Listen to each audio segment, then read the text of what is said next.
we'll be discussing numericals based on circular motion. तो हमने last class में discuss किया था कि सर्कुलर मोशन जो होता है उसमें आपको दो चीज़ें ज़रूरी चाहिए, एक velocity along the tangent and force directed towards the centre. और जो फोर्स टुवर्ड्स सेंटर होती है वो सेंटीपिटल फोर्स होती है। और आपके पास गिवन क्वेश्चन में हमेशा सेंटीपिटल फोर्स वहाँ पे कोई ऐसी फोर्स होगी जो प्रोवाइड करेगी।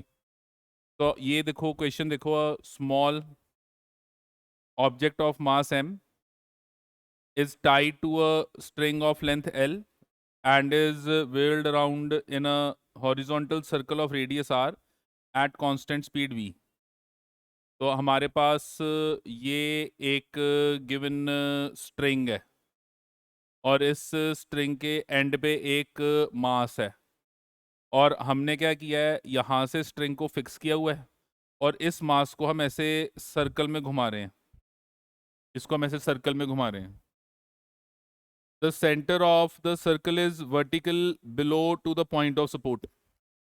तो वो जो आपका सर्कुलर मोशन है, उस सर्कुलर मोशन का जो सेंटर है वो जहां पर आपने ये स्ट्रिंग को फिक्स किया हुआ है उसके बिल्कुल वर्टिकली डाउनवर्ड्स है। Now this arrangement is called conical pendulum. इस अरेंजमेंट को हम कोनिकल पेंडुलम भी कहते हैं। तो अगर वर्ड आ जाए कोनिकल पेंडुलम तो this is your conical pendulum. Now question says that calculate the velocity in terms of g, r and theta, where g तो हो गया acceleration due to gravity, r ये radius of the circular path और theta आपकी string जो angle बना रही है with the vertical। Also calculate the period of revolution। तो जब ये घूमेगा तो यहाँ से ये यहाँ से घूम के फिर दोबारा यहाँ, तो एक साइकिल कंप्लीट होगा। तो ये जो साइकिल को कंप्लीट कर रहे हो तो इसका जो टाइम पीरियड है उसको भी हमने कैलकुलेट करना है। तो we all want to calculate the period of revolution also. तो देखो आपके पास ये एक बॉडी है, आपने इसको ऐसे टाई किया हुआ है, ये हाथ मेरा यहाँ पे मैंने इसको पकड़ा हुआ है। अब मैं इसको अगर ये देखो ऐसे घुमाऊं तो अगर आप देखो तो ये सर्कुलर मोशन स्टार्ट हो गया। तो ये बॉडी जो है ये सर्कल में घूम रही है, और जब ये बॉडी सर्कल में घूम रही है तो ये जो ऊपर स्ट्रिंग है, ये जो रस्सी है, ये वर्टिकल के साथ कुछ एंगल बना रही है। तो ये जो गिवन अरेंजमेंट है इसको कॉनिकल पेंडुलम कहते हैं। और हमने अब ये जो घूम रहा है इसकी वेलोसिटी निकालनी है। We want to find the velocity of this circular motion. तो हम इस सर्कुलर मोशन की वेलोसिटी निकालना चाहते हैं। तो कैसे हम इस सर्कुलर मोशन की वेलोसिटी निकालेंगे? What we observe is that the body is moving with the velocity v along this circle, और ये जो बॉडी है इसका जो गिवन मास है वो m है। तो ये जो बॉडी है इसके ऊपर फोर्सेस कौन कौन सी लग रही हैं? एक इसका वेट एक्ट कर रहा है डाउनवर्ड्स। दूसरा ये जो रस्सी है इसके अंदर टेंशन है जो इस बॉडी को खींच रही है अलोंग द स्ट्रिंग। अब अगर आप ध्यान से देखो तो सिर्फ यही दो फोर्सेस हैं, बाकी आपके पास क्वेश्चन में तो कहा ही नहीं गया you are applying some extra force. तो ये जो दो फोर्सेस हैं, इन दो फोर्सेस के कारण सर्कुलर मोशन आ रहा है। और हमने क्या कहा था कि सर्कुलर मोशन जब आता है तो एक फोर्स ऐसी होनी चाहिए जो किधर को लगनी चाहिए, towards the centre of the circular path. तो आपका जो सर्कुलर पाथ है उसका ये सेंटर है, तो you require a force which should be directed towards the centre. आपके पास एक ऐसी फोर्स होनी चाहिए जो सेंटर की तरफ डायरेक्टेड हो। अच्छा, अगर मैं वेट को देखूं तो वेट वर्टिकल है और सेंटीपिटल फोर्स मेरे को हॉरिजॉन्टल चाहिए। और हमने क्या कहा था कि कोई भी वेक्टर का कंपोनेंट उसके परपेंडिकुलर डायरेक्शन में जीरो होता है। तो वेट को आप परपेंडिकुलर डायरेक्शन में रिजॉल्व नहीं कर सकते। वेट का कंपोनेंट आप उसके परपेंडिकुलर डायरेक्शन में, मतलब हॉरिजॉन्टल डायरेक्शन में नहीं निकाल सकते, क्योंकि किसी भी वेक्टर को अगर आप 90 डिग्री पे रिजॉल्व करोगे तो 90 डिग्री पे उस वेक्टर का जो मतलब जो उसका कंपोनेंट आएगा वो क्या आएगा? जीरो आएगा। तो वेट को तो मैं छेड़ूंगा नहीं। क्यों नहीं छेड़ूंगा? क्योंकि मेरे को जो सेंटीपिटल फोर्स चाहिए वो इस डायरेक्शन में चाहिए। बात है क्यों चाहिए? क्योंकि क्वेश्चन कह रहा है कि body is moving in a circle. तो अगर body is moving in a circle तो सेंटीपिटल फोर्स तो होनी चाहिए। और अगर मैं फोर्सेस देखूं तो सिर्फ यही दो लग रही हैं, इसके अलावा और कोई फोर्स लग नहीं रही। तो मैंने अब ये टेंशन को ब्रेक किया। तो मैंने कहा कि अगर मैं ये ऐसे वर्टिकल लाइन बनाऊं तो अगर ये एंगल थीटा है तो आपका ये एंगल भी थीटा बनेगा, और अगर ये एंगल आपका थीटा बनेगा तो आप क्या नोटिस करोगे कि ये ऊपर की तरफ टेंशन का कंपोनेंट बन जाएगा टी कॉस थीटा, एंड ये जो आपको डायरेक्शन नज़र आ रही है यहाँ पे आपका कंपोनेंट बनेगा टी साइन थीटा। और अगर आप नोटिस करो तो टेंशन टेंशन का ये जो कंपोनेंट आपको नज़र आ रहा है ये वाला, ये कंपोनेंट टुवर्ड्स द सेंटर लग रहा है, और क्योंकि ये T sine theta towards the centre लग रहा है तो आप क्या नोटिस करोगे कि जो टी साइन थीटा है that will provide necessary centripetal force. तो हम क्या नोटिस करेंगे कि ये जो टी साइन थीटा है ये हमें वो सेंट्रीपिटल फोर्स प्रोवाइड करेगा जिसके कारण ये सर्कुलर मोशन हो रहा है। एंड इसका मतलब ये हुआ कि जो आपका टी साइन थीटा है वो सेंट्रीपिटल फोर्स के इक्वल हो गया।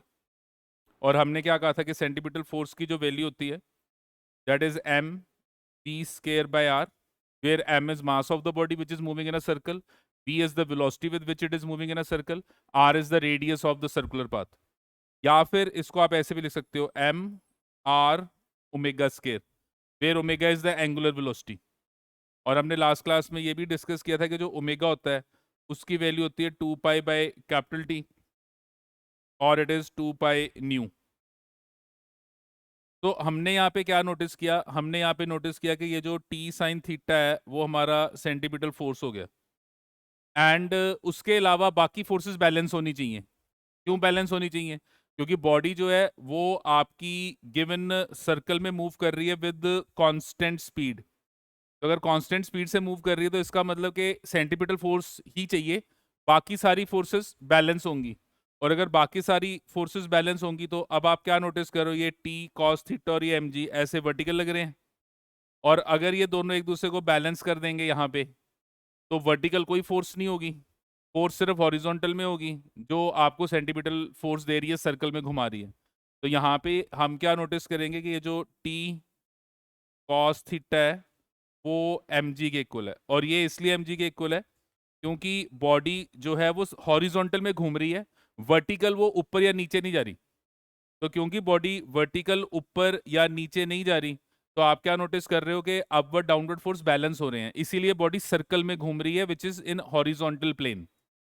तो अगर बॉडी के ऊपर अगर कोई नेट फोर्स ऊपर लग रही होती तो बॉडी ऊपर को जाती, कोई बॉडी पे नेट फोर्स नीचे लग रही होती तो बॉडी नीचे जाती, पर यहाँ पे बॉडी ऊपर नीचे नहीं जा रही, वो क्या कर रही है, हॉरिजॉन्टल प्लेन में घूम रही है। तो हम यहाँ पे अगर अब गिवन क्वेश्चन को सॉल्व करें तो आप इक्वेशन 1 एंड 2 को अगर डिवाइड करोगे तो आपके पास यहाँ पे क्या आ गया, tan theta will be equal to centripetal force over M g. अब क्वेश्चन था कि आपने ये v निकालना है, तो v निकालने के लिए हमें पता है that your centripetal force is M we square by R. तो आपको पता है कि centripetal force M we square by are है, तो हमारे पास ये centripetal force over M G is equal to tan theta. तो centripetal force will be equal to M G tan theta.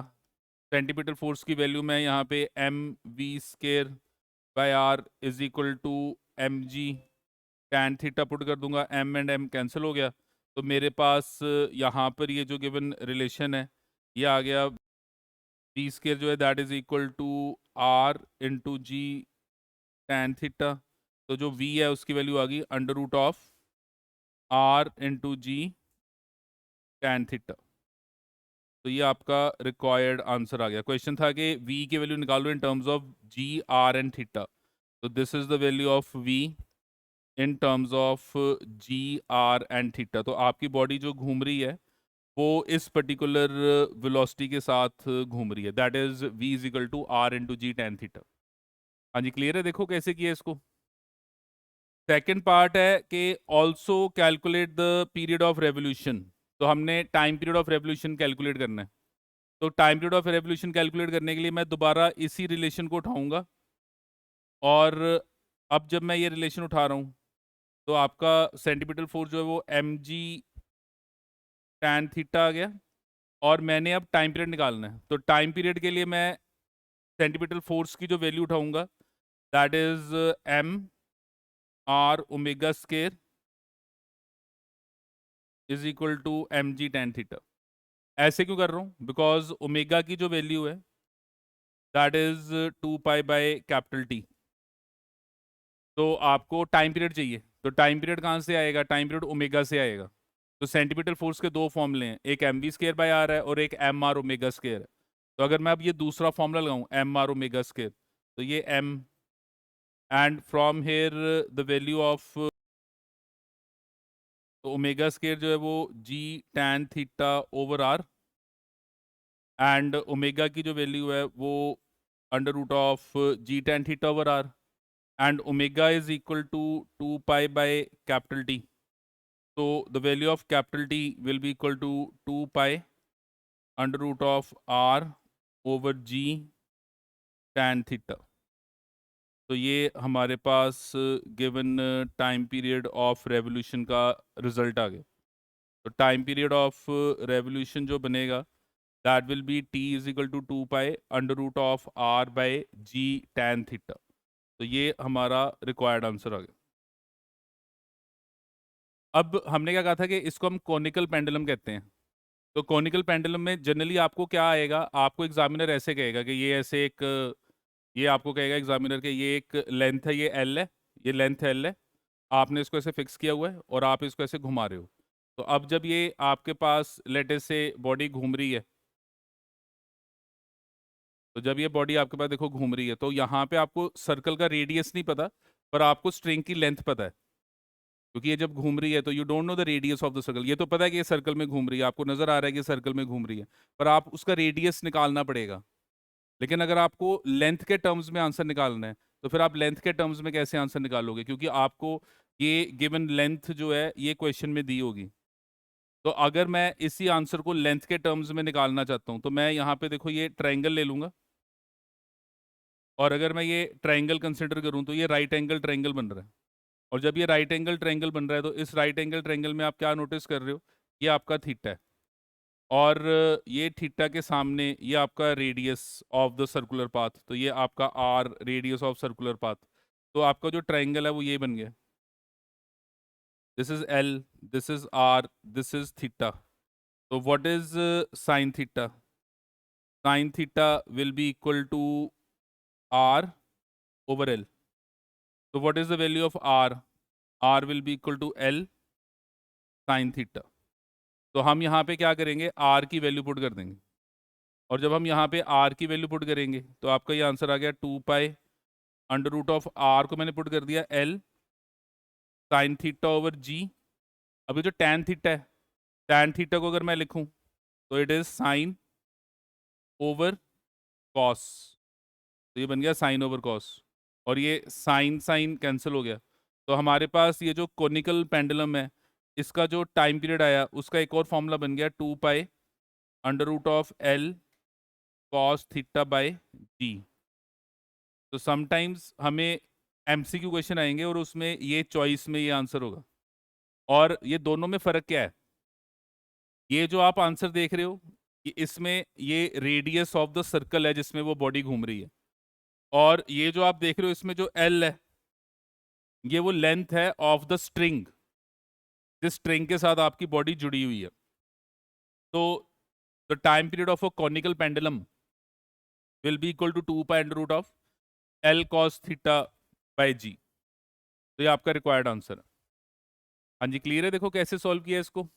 Important questions हैं, आज हम जो भी क्वेश्चन डिस्कस करेंगे वो सब इंपॉर्टेंट है, मतलब एक ना एक तो पक्का ही आएगा पेपर में। Now question is that a particle is attached by means of two equal strings to two points A and B in same vertical line and describes a horizontal circle with the uniform angular speed। तो आपके पास यहाँ पर देखो ये एक particle है, आपने उस पार्टिकल को एक स्ट्रिंग, ये ऐसे एक स्ट्रिंग के साथ अटैच किया है, और ये सेंटर में आपने इसको ऐसे उस स्ट्रिंग के साथ जोड़ के आप ये फिक्स पॉइंट रख के इस पार्टिकल को ये गिवन सर्कल में घुमा रहे हो। तो पार्टिकल को आप सर्कुलर मोशन दे रहे हो, और जब आप पार्टिकल को सर्कुलर मोशन दे रहे हो तो एक रस्सी पकड़ी हुई है और रस्सी के सेंटर पे पार्टिकल है, और दो साइड से पकड़ा हुआ है आपने रस्सी को, सेंटर पे पार्टिकल है, और आपने वो दो साइड को फिक्स रख के ये पार्टिकल को सेंटर से घुमा रहे हो आप। और ये जो पार्टिकल जब घूम रहा है तो इस पार्टिकल का जो रेडियस है सर्कुलर मोशन का वो आर है। Now question says that if the angular speed of the particle is 2√2g/h, तो 2√2g/h का मतलब हो गया कि ये आपके पास गिवन एंगुलर वेलोसिटी है जिससे आपका ये पार्टिकल घूम रहा है। तो पार्टिकल जब घूम रहा है तो आपको पार्टिकल की ये एंगुलर वेलोसिटी दी हुई है। एंड ये जो ए बी लेंथ है, ये वाली a b length, this a b length is equal to h. तो हमें क्वेश्चन में दिया हुआ है कि जो ए बी लेंथ है वो एच है।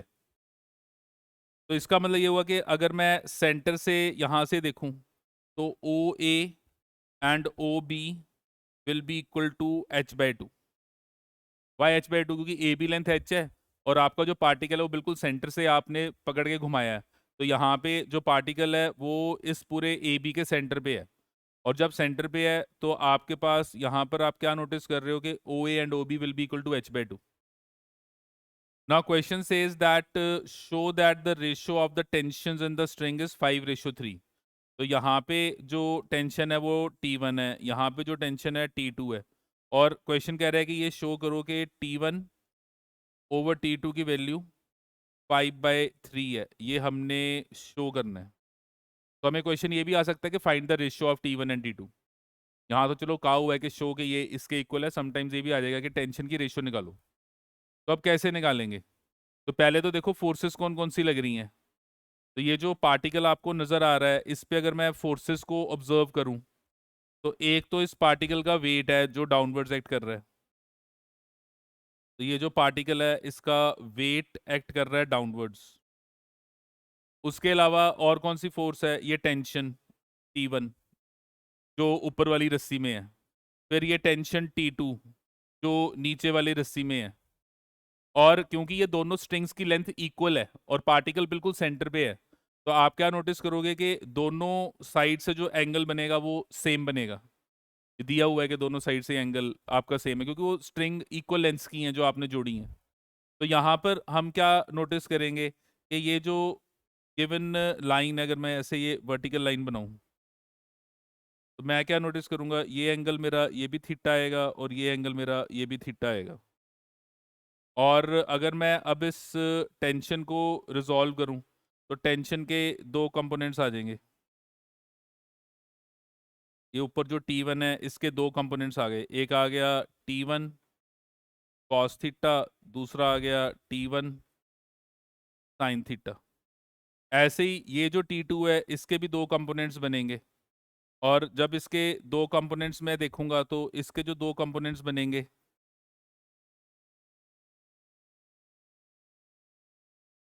एक ये कंपोनेंट बन गया T2 कॉस थीटा और दूसरा ये बन गया T2 साइन थीटा। अच्छा, अब आप क्या नोटिस कर रहे हो, ये जो आपको T2 sine theta and T1 sine theta, ये जो आपको ये नज़र आ रहे हैं T1 एंड T2, ये दोनों किधर लग रहे हैं? ये दोनों लग रहे हैं towards the centre of the circular path. तो ये दोनों आपको क्या प्रोवाइड कर रहे हैं? ये आपको सर्कुलर मोशन प्रोवाइड कर रहे हैं। तो आप क्या नोटिस कर रहे हो? आप नोटिस कर रहे हो कि T1 sine theta plus T2 sine theta will provide the necessary centimetre force, क्योंकि हमने पहले भी कहा है कि सेंटीमीटर फोर्स चाहिए, कोई होगा जो दे रहा है, और सेंटीमीटर फोर्स हमेशा सेंटर की तरफ लगेगी। तो हमेशा एक फोर्स होनी चाहिए जो सेंटर की तरफ लग रही हो, और यहाँ पे जो सेंटर की तरफ फोर्स लग रही है वो T1 sine theta and T2 sine theta है। तो आपके पास ये सेंटीमीटर फोर्स होगी। एंड हमारे पास क्वेश्चन में हमें क्या दिया हुआ है, ये ओमेगा है जिससे बॉडी घूम रही है। तो सेंटीमीटर फोर्स के दो फॉर्मूले, mv²/r and mr omega square. तो ये आपने डिसाइड करना है। अगर क्वेश्चन में स्पीड के बारे में इंफॉर्मेशन दी है तो mv²/r, अगर एंगुलर वेलोसिटी के बारे में इंफॉर्मेशन दी है तो mr ओमेगा स्क्वायर। तो मैं यहाँ पे लिखूंगा mr ओमेगा स्क्वायर। तो तो मेरे पास ये T1 plus T2 sine theta is equal to m r. अब ओमेगा स्केयर, तो ओमेगा स्केयर इसकी जो वैल्यू है this will be equal to 8 g by h. तो आपने ये ओमेगा का स्केयर किया, तो ओमेगा का स्केयर करोगे तो ये बाहर 4 and 2g at under root का अंडर रूट हट गया, तो 4 2 8 जी बाय एच वैल्यू बन गई। अच्छा, अब ये जो गिवन रिलेशन है, इस गिवन रिलेशन में आप क्या नोटिस कर रहे हो कि अगर मैं ये ट्रायंगल लूँ, if I take this particular triangle, तो इस ट्रायंगल में ये जो आपके पास लेंथ है, दिस लेंथ इज h/2, और ये जो आपके पास आपको नजर आ रहा है ये आपका रेडियस है r, या आपका रेडियस है r। तो आप क्या नोटिस कर रहे हो कि ये थीटा है, तो what is tan of theta? तो tan of theta will be equal to perpendicular over base. So what you observe is that your 2r by h will be equal to tan of theta, or r by h will be equal to tan theta by 2। तो ये मेरे पास ये देखो, ये r by h, ये आ गया 8 mg, और r by h को मैंने क्या लिख दिया, tan theta by 2। तो हमारे पास ये वैल्यू बन गई T1 plus T2 sine theta is equal to 4 mg। अब ये tan थीटा है, तो tan थीटा को मैं लिख सकता हूँ sign theta over cos theta, और ये sign theta over cos theta, तो ये साइन थीटा कैंसिल हो गया। तो आपके पास T1 plus T2 cos theta is 4 mg। ये आपकी पहली इक्वेशन बन गई from your given concept of circular motion. के सर्कुलर मोशन हो रहा है तो सेंटर की तरफ जो फोर्सेस लग रही हैं वो सेंटीपिटल फोर्स प्रोवाइड करेंगी, और ये मेरे पास गिवन रिलेशन आ गया। इसके अलावा बॉडी सर्कल में जब घूम रही है तो आपको देखो फिगर में जो सर्कल दिया हुआ है, ये देखो ये हॉरिजॉन्टल सर्कल है। तो अगर हॉरिजॉन्टल सर्कल है तो इसका मतलब बॉडी ऊपर नीचे नहीं जा रही। तो अगर बॉडी ऊपर नीचे नहीं जा रही तो आप क्या नोटिस करोगे कि ये अपवर्ड और डाउनवर्ड ये फोर्सेस एक दूसरे को क्या करेंगी, बैलेंस करेंगे। क्यों बैलेंस करेंगे? क्योंकि बॉडी में ना अपवर्ड या डाउनवर्ड मोशन है, बॉडी में हॉरिजॉन्टल मोशन है।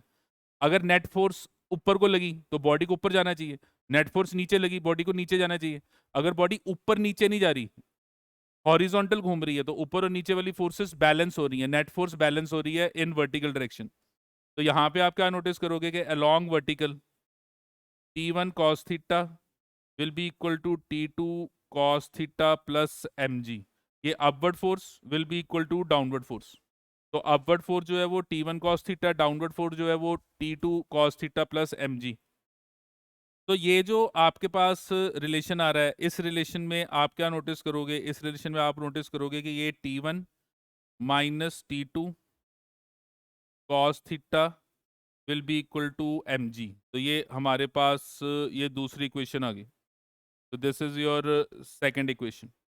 तो मैं T1 T2 टर्म्स एक साइड ले आया, और अब मैं अगर दोनों इक्वेशंस को डिवाइड करूं, डिवाइड 1 एंड 2, तो आप क्या नोटिस करोगे कि T1 plus T2 over T1 minus T2 cos theta cancel हो गया, एंड 4 mg ओवर mg, तो mg भी कैंसिल हो गया। तो from here what you get is that T1 plus T2 is equal to 4 T1 minus 4 T2. So this implies that 5 T2 is equal to 3 T1. And from here what we get is that T1 over T2 is equal to 5 by 3. तो ये हमारा required answer आ गया। So this is your required answer. तो T1 over T2 will be equal to 5 by 3. तो आपने क्या notice किया कि गिवन केस में जब भी सर्कुलर मोशन आना है तो आपने बस सिर्फ एक चीज याद रखनी है कि अगर आपको एग्जामिनर कह रहा है कि सर्कल में बॉडी घूम रही है, तो आपने जब भी फोर्सेस को रिजॉल्व करना है, ब्रेक करना है, तो इस तरीके से ब्रेक करना है कि एक फोर्स वहां पे सेंटर ऑफ द सर्कल की तरफ लगनी चाहिए, क्योंकि वो जो फोर्स है जो सेंटर ऑफ सर्कल की तरफ लगेगी वही आपको क्या प्रोवाइड करेगी, सेंट्रीपिटल फोर्स। बिना उसके सर्कुलर मोशन होगा ही नहीं। और अगर एग्जामिनर कह रहा है कि सर्कुलर मोशन हो रहा है तो बस आपको वो फोर्स डेवलप करनी है और ध्यान से देखना है कि कैसे वो डेवलप होगी। अगर सेंट्रीपिटल फोर्स डेवलप नहीं हो रही तो सर्कुलर मोशन पॉसिबल नहीं है। हाँ जी, क्लियर है ये? Now this is again a very important question. सारी क्वेश्चंस जो हम कर रहे हैं टिपिकल है और इम्पॉर्टेंट है। मतलब ये क्वेश्चंस वैसे कंपटीशन लेवल के हैं पर क्लास में एग्जामिनर डालेगा ये क्वेश्चंस। तो यहाँ पे देखो क्वेश्चन है कि a particle describes a horizontal circle. तो क्वेश्चन कह रहा है कि एक पार्टिकल एक सर्कल में मूव कर रहा है। A particle describes a horizontal circle on a smooth inner surface of a conical flask. तो क्वेश्चन कह रहा है कि ये देखो ये एक पार्टिकल है और ये पार्टिकल क्वेश्चन कह रहा है कि ऐसे सर्कल में घूम रहा है, ऐसे सर्कल में घूम रहा है, ये ऐसे सर्कल में घूम रहा है। किस पे घूम रहा है सर्कल पे? वो एक कॉनिकल फ्लास्क है। तो कॉनिकल फ्लास्क के ऊपर वो पार्टिकल सर्कल के फॉर्म में घूम रहा है एंड साथ में ये दिया हुआ है कि स्मूथ इनर सरफेस। अब स्मूथ इनर सरफेस का मतलब देयर इज नो फ्रिक्शन। तो जब वो घूम रहा है तो हम यहाँ पे क्या नोटिस कर रहे हैं कि when it is moving on this surface there is no friction. कोई यहाँ पे फ्रिक्शन नहीं है क्योंकि स्मूथ सरफेस है। अच्छा, अगर वो ऐसे घूम रहा है तो ऑब्वियसली उसकी जो वेलोसिटी होगी वो अलोंग द सर्कल है। तो वो जो बॉडी है वो ऐसे हॉरिजॉन्टल सर्कल में घूम रही है तो उसकी जो वेलोसिटी होगी वो इस सर्कुलर पाथ के अलोंग होगी। And the height of the plane of the circle about the vertex is 10 centimetre. तो height of the plane of the circle above the vertex is 10 centimetre. तो हमें दिया हुआ है कि जो सर्कल है ये आपका वर्टेक्स हो गया। तो इस वर्टेक्स से ये जो आप सर्कल देख रहे हो ये कितनी हाइट पे है? ये 10 सेंटीमीटर हाइट पे है। Question says what is the speed of the particle. तो यहाँ पे ये जो पार्टिकल है ये कितनी स्पीड से घूम रहा है? तो आपने निकालना है कि पार्टिकल की स्पीड क्या है जिस स्पीड से वो पार्टिकल घूम रहा है। क्वेश्चन समझ में आ गया क्या है कि एक कॉनिकल फ्लास्क है और कॉनिकल फ्लास्क के ऊपर पार्टिकल एक हॉरिजॉन्टल सर्कल में घूम रहा है। और जब वो हॉरिजॉन्टल सर्कल में घूम रहा है तो वर्टेक्स ऑफ द कोन जो है वहां से वो कितने हाइट पे है? 10 सेंटीमीटर हाइट पे है। आपने निकालना है कि वो जो पार्टिकल है जब घूम रहा है तो कितनी स्पीड के साथ वो इस पर्टिकुलर सर्कल में घूम रहा है। देखो पहले तो एक चीज अंडरस्टैंड करो, अगर ये पार्टिकल यहाँ पे रेस्ट पे होता, अभी तो घूम रहा है वो कह रहा है ना एग्जामिनर, अगर ये रेस्ट पे होता तो फिर इस पे कौन कौन सी फोर्सेस लगती? एक इसका वेट और दूसरा ये जो आपको सरफेस नजर आ रहा है यहाँ से ये नॉर्मल रिएक्शन। नॉर्मल रिएक्शन हमेशा ये गिवन सरफेस के परपेंडिकुलर होगा कि पार्टिकल सरफेस पे है। अच्छा, अब ये जो गिवन एंगल है ये आपका थीटा बनेगा। क्यों थीटा बनेगा? क्योंकि एंगल ऑफ इंक्लिनेशन हो गया। और अगर आपका एंगल ऑफ इंक्लिनेशन थीटा हो गया तो ये जो है गिवन वेट ये बन जाएगा एम जी कॉस थीटा और ये कंपोनेंट आपके पास क्या बन जाएगा? ये बन जाएगा एम जी साइन थीटा। और फिर आप क्या नोटिस करोगे कि ये जो नॉर्मल रिएक्शन है और ये जो एम जी कॉस थीटा ये बैलेंस कर रहे हैं। क्यों बैलेंस कर रहे हैं? क्योंकि बॉडी ने इस पर्टिकुलर डायरेक्शन में मूव नहीं करना।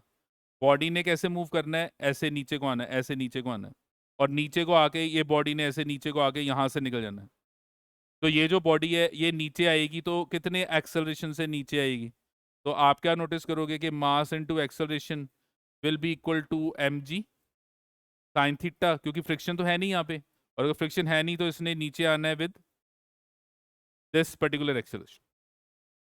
और पार्टिकल में फिर नीचे को आने का मोशन होगा। जो अभी तक हमने क्वेश्चंस किए ही हैं, हमने हमेशा ऐसे ही क्वेश्चन किए हैं कि पार्टिकल के अंदर नीचे आने की टेंडेंसी होगी। पार्टिकल नीचे आना चाहता है तो पार्टिकल ऐसे नीचे को आएगा।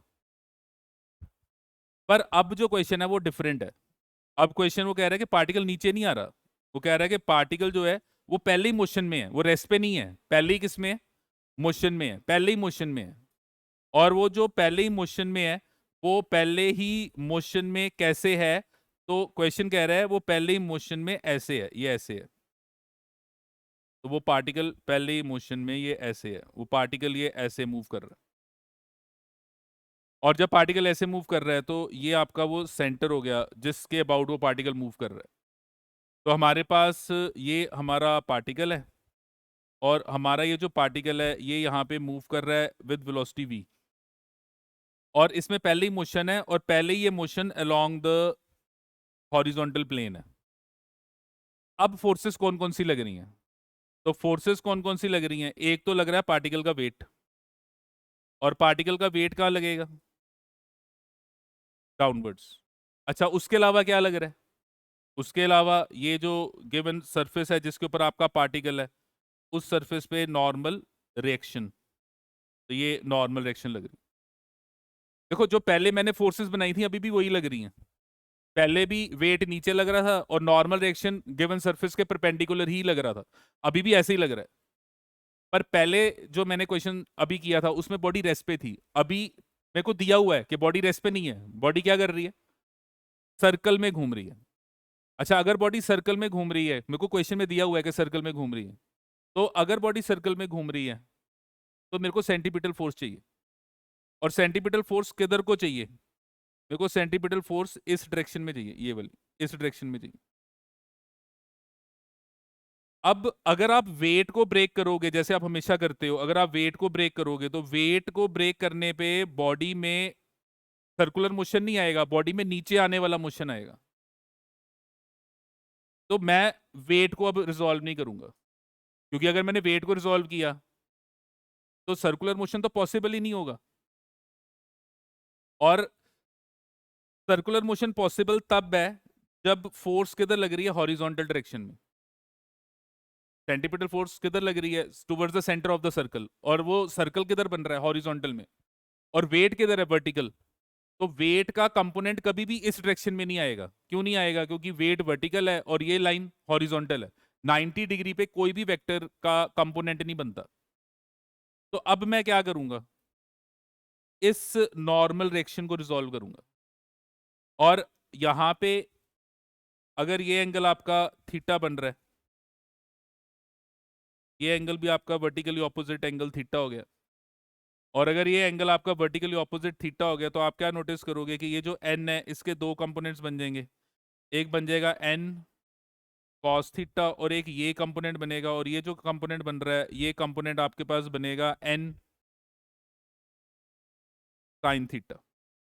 और अब आप ध्यान से देखो, ये जो आपको एन साइन थीटा नजर आ रहा है, ये वाला एन साइन थीटा, ये आपको क्या प्रोवाइड कर रहा है? सेंटर की तरफ सेंट्रीपिटल फोर्स। तो अब ये भी याद रखना है कि कितने सारे मैंने पीछे क्वेश्चंस किए हैं जिनमें मैं हमेशा वेट को रिजॉल्व करता था ऑन एन इंक्लाइन, पर इस बार मैंने वेट को रिजॉल्व नहीं किया ऑन एन इंक्लाइन। क्यों? क्योंकि पिछले क्वेश्चंस जो से भी थे उनमें बॉडी हमेशा इंक्लाइन के अलोंग नीचे आ रही थी, तो वेट वहां पे बॉडी को नीचे लाने में रोल प्ले कर रहा था। यहाँ पे बॉडी नीचे नहीं आ रही, यहाँ पे बॉडी घूम रही है, और जब बॉडी घूम रही है तो वेट जो है वो बॉडी को घुमाने में हेल्प नहीं कर रहा, बॉडी को घुमाने में नॉर्मल रिएक्शन हेल्प कर रहा है। अगर ये नीचे से सरफेस हटा दो तो बॉडी घूम नहीं सकेगी। तो बॉडी किसके कारण घूम रही है? Because of the normal reaction. और नॉर्मल रिएक्शन के दो कंपोनेंट बन गए। अब जब बॉडी घूम रही है तो हॉरिजॉन्टल घूम रही है। अगर बॉडी हॉरिजॉन्टल घूम रही है तो इसका क्या मतलब है कि ये जो vertical up and vertical down, ये बैलेंस हो रहे हैं। क्यों बैलेंस हो रहे हैं? क्योंकि बॉडी इंक्लाइन पे ना तो ऊपर जा रही है ना नीचे जा रही है। तो आप यहाँ पे क्या नोटिस करोगे? आप यहाँ पे नोटिस करोगे कि ये जो एन साइन थीटा है ये आपको सेंट्रीपिटल फोर्स प्रोवाइड करेगा, और ये जो एन कॉस थीटा है ये आपके mg के इक्वल होगा। और मैं यहाँ पे n इसलिए लिख रहा हूँ क्योंकि हमने पहले भी कहा था कि जब भी ऐसे क्वेश्चन आएंगे जहाँ पे सर्कल होगा वहां पे रेडियस लेना होगा, तो रेडियस और capital R normal reaction confuse हो जाएंगे। तो हम जब भी सर्कल की बात करेंगे वहां पे हम नॉर्मल रिएक्शन को n से रिप्रेजेंट कर देंगे। और यहाँ पे आपका ये जो सर्कुलर पाथ बन रहा है इसका जो रेडियस है वो r, स्मॉल r मैंने ले लिया। तो मैंने यहाँ पे ये जो पार्टिकल जिसका मास m है, ये जो रेडियस में घूम रहा है, मैंने उस रेडियस को स्मॉल r मान लिया। तो अगर मैंने ये रेडियस स्मॉल आर मान लिया तो मेरे पास जो v है वो बन गया, मेरे पास जो सेंटीपिटल फोर्स है वो बन गया m p square by r। क्योंकि v क्या है, v आपके वो पार्टिकल की वेलोसिटी है जिससे वो घूम रहा है। तो आपको क्वेश्चन में कहा था कि find the speed with which the particle is moving, तो पार्टिकल किस स्पीड से घूम रहा है, मैंने वो स्पीड निकालनी है। तो मैंने ये v निकालना है, तो मैंने कहा कि पार्टिकल इस v से घूम रहा है और कौन से रेडियस में घूम रहा है, ये सर्कुलर पाथ रेडियस r में घूम रहा है, तो m b square by are. And अगर मैं ये दोनों इक्वेशंस को डिवाइड कर दूं, इफ आई डिवाइड बोथ, तो हमारे पास डिवाइड करने पे sine by cos tan and M we square by are and M G, तो ये आ गया V square by R into G. तो what you get is that v is equal to R G tan of theta under root. तो हमारे पास जो v की वैल्यू है R G tan theta under root आ गई। अब अगर मैं यहाँ पे ये गिवन फिगर को नोटिस करूं, तो इस गिवन फिगर में ये जो आपको गिवन वर्टिकल हाइट नजर आ रही है ये h है, और यहाँ पे ये जो आपको एंगल नजर आ रहा है ये एंगल आपको थीटा दिया हुआ है।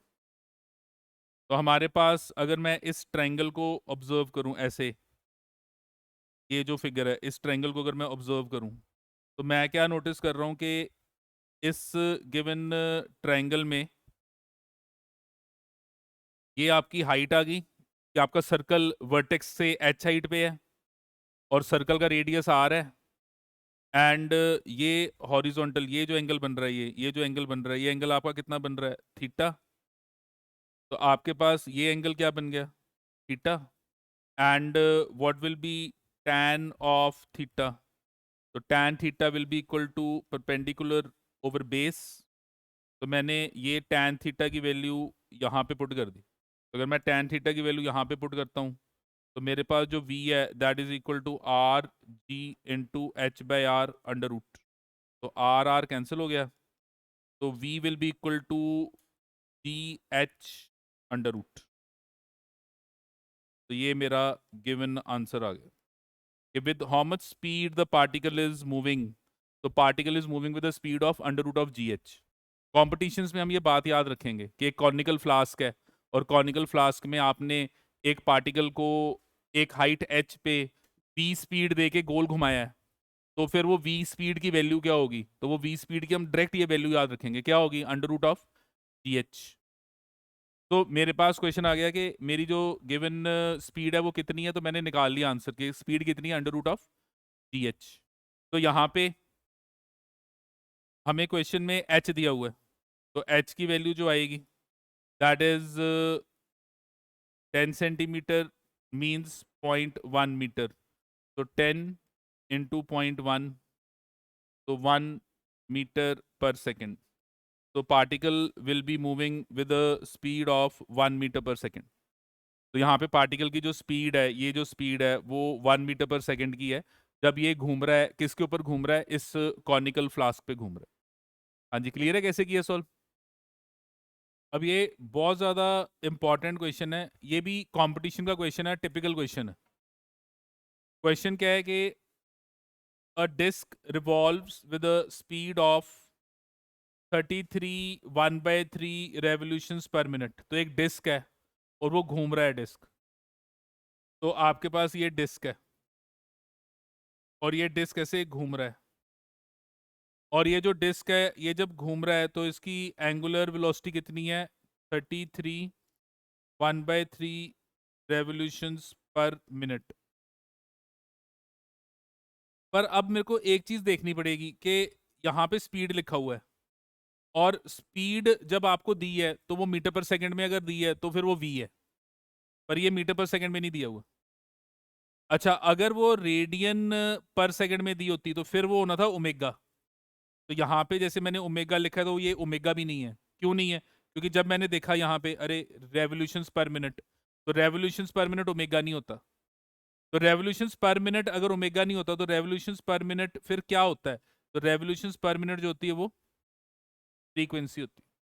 तो यहाँ पे मेरे को जो वैल्यू दी हुई है वो किसकी वैल्यू दी हुई है, फ्रीक्वेंसी की। हाँ, फ्रीक्वेंसी की अगर आपको वैल्यू दी हुई है तो वहां से आप ओमेगा निकाल सकते हो। कैसे निकाल सकते हो ओमेगा? 2 pi nu. अच्छा, अगर आप चाहो तो v भी निकाल सकते हो सर्कुलर पाथ का। वो कैसे निकाल सकते हो? v is equal to r omega. तो कहने का मतलब ये है कि आपके पास जब भी ऐसे स्पीड वर्ड आएगा तो घूमती बॉडी की स्पीड हमेशा मीटर पर सेकंड में नहीं दी होगी। घूमती बॉडी की स्पीड आपको रेडियन पर सेकंड ओमेगा के टर्म्स में भी दी हो सकती है, एंड रेवोल्यूशंस पर मिनट या रेवोल्यूशंस पर सेकंड फ्रीक्वेंसी के टर्म्स में भी दी हो सकती है। तो आपको वो स्पीड किस टर्म में दी है वो आपको यूनिट देख के पता चलेगा। अगर यहाँ पे लिखा होता मीटर पर सेकंड तो फिर ये स्पीड थी। अगर यहाँ पे लिखा होता रेडियन पर सेकंड तो फिर ये ओमेगा था। अब यहाँ पे लिखा हुआ है रेवोल्यूशंस पर मिनट तो ये फ्रीक्वेंसी है। और हमने क्या कहा था कि ये जो पर मिनट है ये एसआई में होना चाहिए, तो इसको 60 से डिवाइड करो तो आपके पास ये जो गिवन वैल्यू है दिस इज 100/3 आरपीएम और 100/3 इंटू 60 आरपीएस। तो मेरे पास ये जो ओमेगा है इसकी वैल्यू हो जाएगी 2 पाई इंटू 100/3 इंटू 60 रेडियन पर सेकेंड। तो ये मेरे को ओमेगा मिल गया 2 पाई न्यू। एंड जो मेरा न्यू है वो 100/3 आरपीएम है, उसको आरपीएस सेकेंड्स में कन्वर्ट करना है तो 60 से डिवाइड करो। तो ये आपके पास पहले तो ये गिवन डिस्क जिसको आप देख रहे हो उसका ये ओमेगा आ गया। अब क्वेश्चन कह रहा है that the radius of this disc is 15 centimetre. ये जो आपको डिस्क नजर आ रहा है इस डिस्क का जो रेडियस है ये रेडियस ऑफ द डिस्क हमें कितना दिया हुआ है? 15 सेंटीमीटर। 2 कॉइन्स, तो यहाँ पे आ गया 2 कॉइन्स यहाँ पड़े हुए हैं। 2 coins are placed at 4 centimetre and 14 centimetre away from the centre of the disc. तो यहाँ पे 2 कॉइन्स हैं, एक कॉइन 4 सेंटीमीटर पे और दूसरा 14 सेंटीमीटर फ्रॉम द सेंटर। तो ये आपका डिस्क का सेंटर है। यहाँ से एक कॉइन आपने 4 सेंटीमीटर पे रखा है, दूसरा कॉइन आपने 14 सेंटीमीटर दूर रखा है। 2 कॉइन्स हैं जो आपने डिस्क के ऊपर रखे हुए हैं। तो 2 कॉइन्स को डिस्क के ऊपर रखा है, एक को सेंटर से 4 सेंटीमीटर दूर, एक को सेंटर से 14 सेंटीमीटर दूर।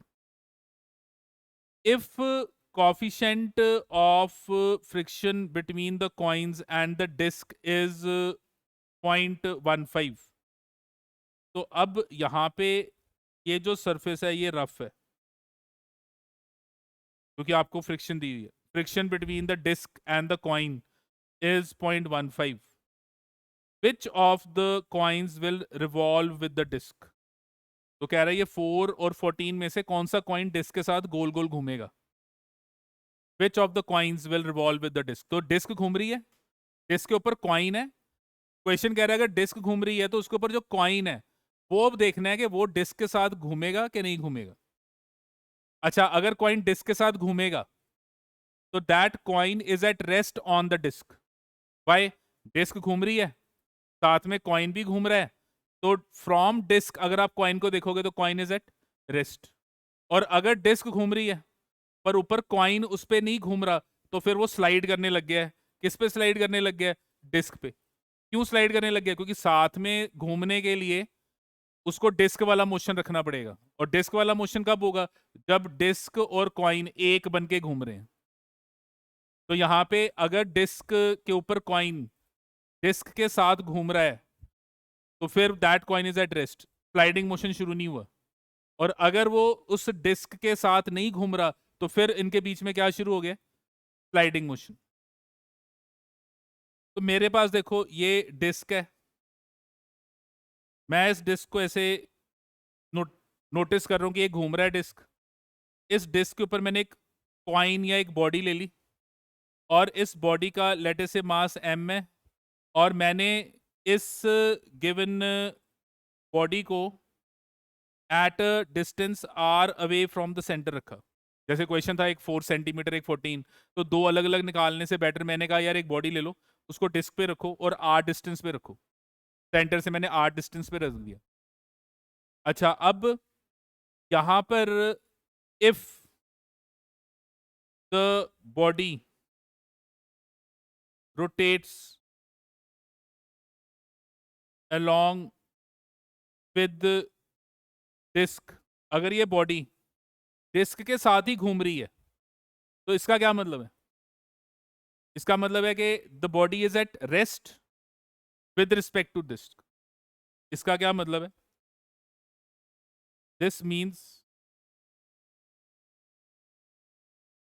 Body is at rest with respect to disc. इसका मतलब जो बॉडी है वो डिस्क के रिस्पेक्टिवली किस पे है? रेस्ट पे है। अच्छा, अब आप अर्थ पे खड़े होके ये सब देखोगे तो प्रॉब्लम पता है क्या आएगी? प्रॉब्लम ये आएगी कि आप अर्थ पे हो और बाय चांस डिस्क स्लाइड कर रही है। किस पे स्लाइड कर रही है? बॉडी स्लाइड कर रही है। आप अर्थ पे हो और आप वो बॉडी को देख रहे हो और बॉडी डिस्क पे क्या कर रही है? स्लाइड कर रही है। तो फिर उसको पढ़ना समझना बहुत मुश्किल है। क्यों मुश्किल है? क्योंकि आप अर्थ पे हो, बॉडी डिस्क पे है और स्लाइड किस पे कर रही है? डिस्क पे।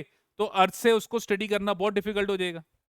तो मैंने कहा यार अर्थ पे खड़े होने की जगह बेटर है मैं कहां पे आके खड़ा होता हूं?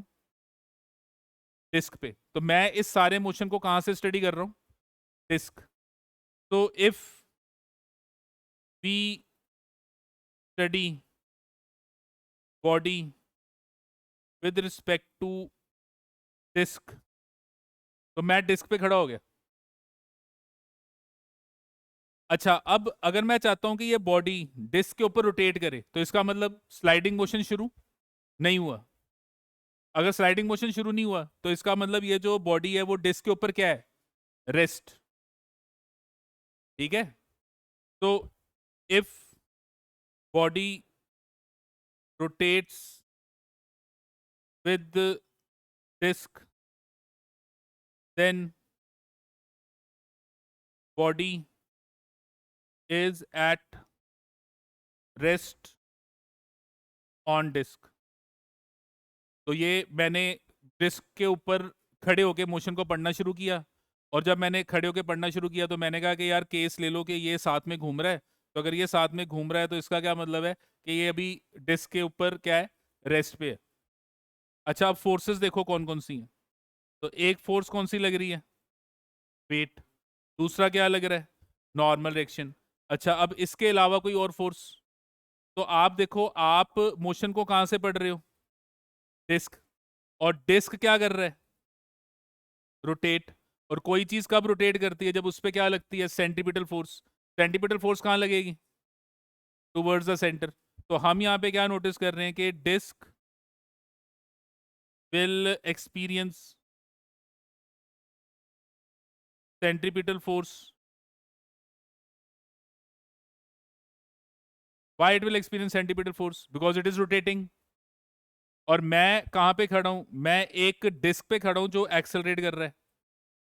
तो हमने क्या कहा था कि अगर आप किसी मोशन को एक ऐसी जगह पे आके खड़े होकर पढ़ते हो जो एक्सेलरेट कर रहा है तो फिर आप क्या करते हो? वहां पे एक फोर्स लगाते हो। कौन सी फोर्स लगाते हो? Pseudo force. तो यहाँ पे आप एक एक्स्ट्रा फोर्स लगाओगे और वो एक्स्ट्रा फोर्स कौन सी होगी? Pseudo force, mass of the body into acceleration of the frame. और सूडो फोर्स की डायरेक्शन कहाँ होगी? जिधर को एक्सेलरेशन है उसके ऑपोजिट। और ये एक्सेलरेशन किधर लग रही होती है? Towards centre. तो ये जो एक्सेलरेशन लगेगी ये एक्सेलरेशन कहाँ लगेगी? Towards centre. तो ये सूडो फोर्स कहाँ लगेगी? Away from the centre. तो ये जो आपकी एक्सेलरेशन लग रही है ये लग रही है टूवर्ड्स द सेंटर, डिस्क पे लग रही है। और आप डिस्क पे खड़े होके इस बॉडी को पढ़ रहे हो। तो सूडो फोर्स जो लगेगी वो लगेगी जिधर को एक्सेलरेशन है उसके ऑपोजिट। तो ये जो फोर्स है ये आपके बॉडी को क्या करेगी? राइट साइड मूव कराएगी।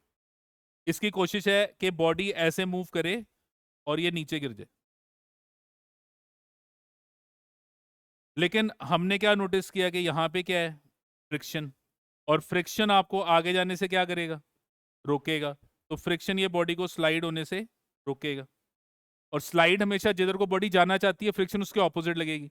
तो बॉडी किधर को जाना चाहती है, बॉडी ये राइट साइड जाना चाहती है, तो फ्रिक्शन कहाँ लगेगी, जिधर को ये बॉडी जाना चाहती है उसके ऑपोजिट।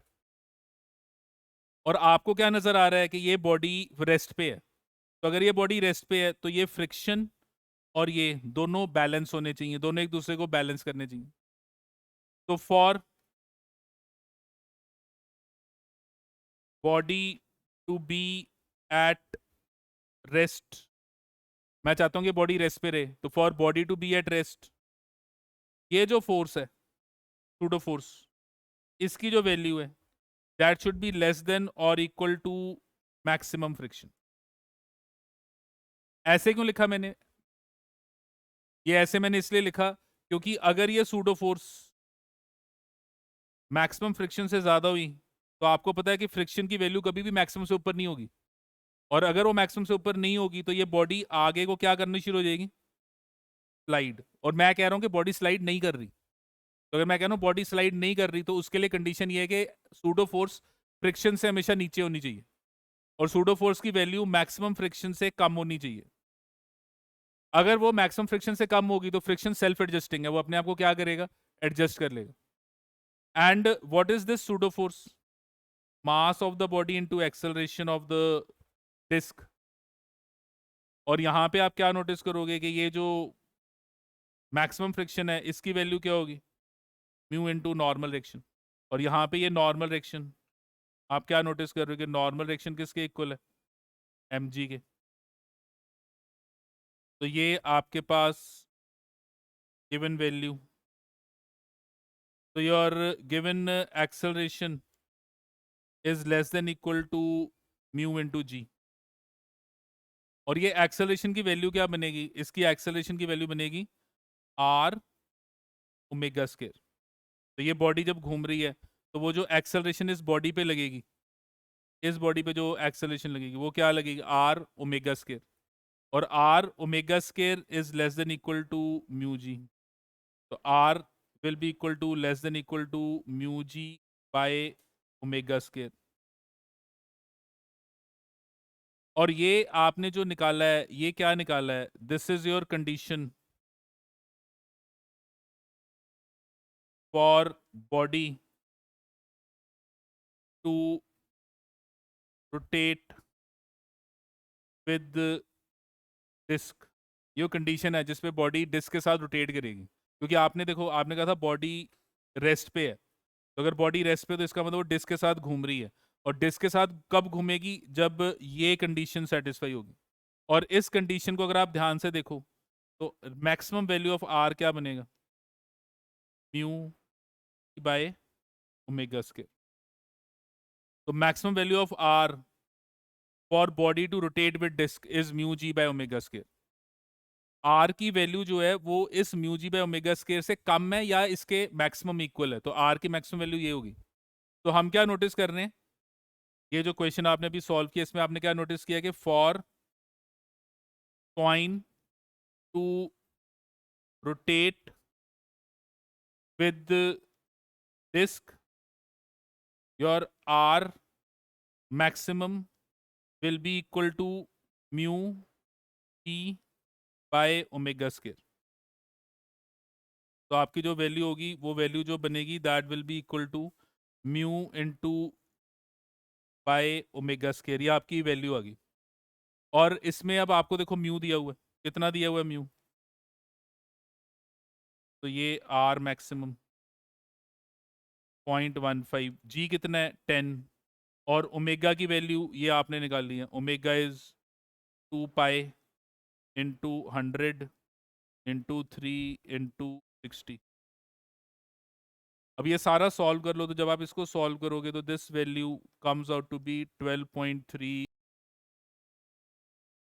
इसका मतलब अगर आपका आर 12.3 मीटर से कम है तो वो जो कॉइन है वो डिस्क के साथ रोटेट करेगा, और अगर आपका आर इससे ज्यादा है तो फिर क्या होगा, सूडो फोर्स ज्यादा हो जाएगी। सूडो फोर्स ज्यादा होने से क्या होगा, ये जो बॉडी है ये आउटवर्ड्स जाके गिरेगी। तो आप डेली लाइफ में कभी भी नोटिस करो, एक टेबल ले लो, टेबल के ऊपर कुछ रखो, टेबल वो घूमने वाला हो, तो अगर आप टेबल को ऐसे फास्ट घुमाओगे तो जो भी चीज उसके ऊपर रखोगे वो टेबल से बाहर जाके गिरेगी। वो टेबल से बाहर क्यों जाके गिर रही है? Because of this force.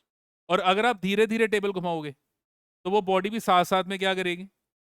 गोल घूमेगी। तो यहाँ पे क्या है कि जब एक टेबल को घुमा रहे हो, ऊपर एक बॉडी है, तो दो बातें होंगी, या वो साथ में घूमेगी या वो बॉडी बाहर जाके गिरेगी। और हमारे क्वेश्चन में वो कब घूमेगी? जब आर 12.3 से कम है। और कब बाहर जाके गिरेगी? जब आर 12.3 से ज्यादा है। तो हम यहाँ पे क्या नोटिस करेंगे कि if your R is 4 centimetre, ये क्वेश्चन है कि आपका आर 4 सेंटीमीटर, तो coin will rotate with disc, या coin will revolve with the disc. And if your R is 14 centimeter, coin will slide and fall off the disc. वो coin जो है वो स्लाइड करेगा और डिस्क से बाहर गिर जाएगा। हाँ जी, क्लियर है जी?